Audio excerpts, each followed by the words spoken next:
This is my review for Monday Night Raw on November 25th, 2013. And, for the most part, Raw this week, with the exception of the building of John Cena and Randy Orton, where they're going to try to do a title unification match, and I'll talk about that a little bit later.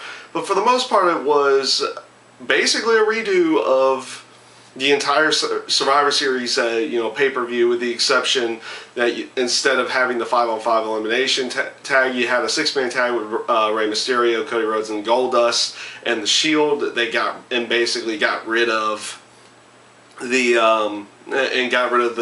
Usos and the Real Americans in there.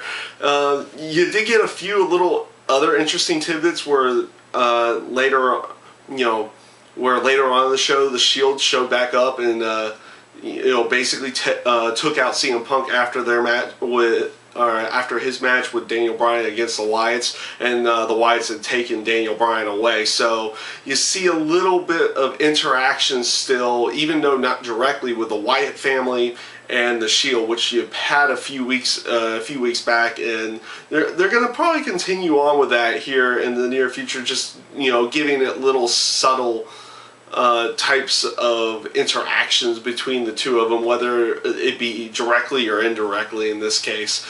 Other than that, you didn't really get much of anything. You had a rematch of the Divas Elimination Tag match. You did get the continuation of Xavier Woods getting brought into Monday Night Raw, and we'll see how they're going to continue on building him. How long are they going to actually keep him with a tag team with R-Truth at this point? Will they even be considered,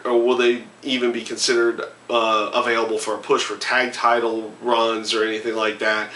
So we'll see where they go with that. I've watched Xavier Woods inside of NXT, and he's really good in the ring. And he can be somewhat good on the microphone as well. So we'll see where they actually go with him here in the future. So it's at least nice to see that they're bringing some of the NXT guys up here. This basically leads to what the main focal point of the show, outside of the whole Michael Strahan being the guest host, and they did the backstage segments with him and everything. And then, of course, the in-ring segment, which was somewhat entertaining with him, Titus O'Neil, and The Miz. In some cases, it's nice to see that they'll do the guest host deal, especially if it, can be somewhat entertaining in any way, shape, or form. It does kill some time and does give the fans at least a little bit of entertainment out of that. So it wasn't overly bad, but it wasn't all that great either, at least not in my mind. But like I said, the main focal point of the show was the making of the John Cena Randy Orton title unification match, which I thought they would just wait for WrestleMania for, but obviously they're gonna go with this type of match here rather quickly, instead of having a slow build with it. Now, my personal thoughts, the fact that they're making a TLC match, even though it seems like one of those matches where one person is going to win both the titles, I have that feeling that when they do this match, they're going to actually make it to where neither one of them walk out with both the titles. Each of them will still walk out with one, whether they switch the titles and Randy Orton has the World Heavyweight title and John Cena has the WWE title, or they just keep it the same at that point.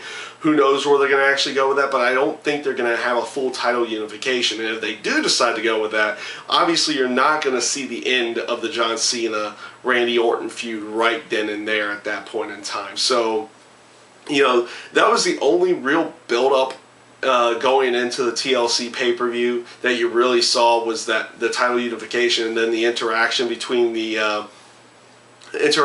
Cena and Randy Orton during the main event tag match with Orton and Del Rio, Cena and Big Show.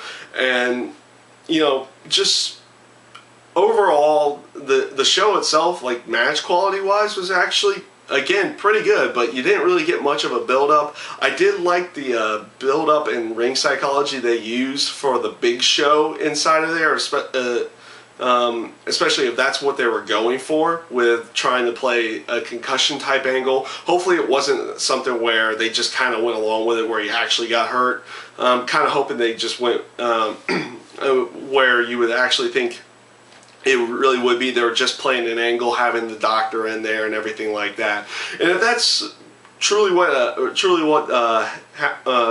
was going down there. That was played out really well, and added some great, just great psychology to the match, and how they tried to, build the match as it was going along versus trying to just build the match before it happened there. So, overall, again, I felt they lacked on full story build towards the TLC pay-per-view, and there's only like 2 or 3 more Raws before that, and you really only got one match out of it, and I don't feel like it's going to be a match that actually ends in a decisive conclusion when they actually do it on the pay-per-view. So, yeah, at this point, I'm not really looking forward to the TLC pay-per-view. I would be more looking forward towards the Royal Rumble, which would be after that. And yeah, that's my review for Monday Night Raw this week. I thank you guys for watching, and I hope you enjoyed.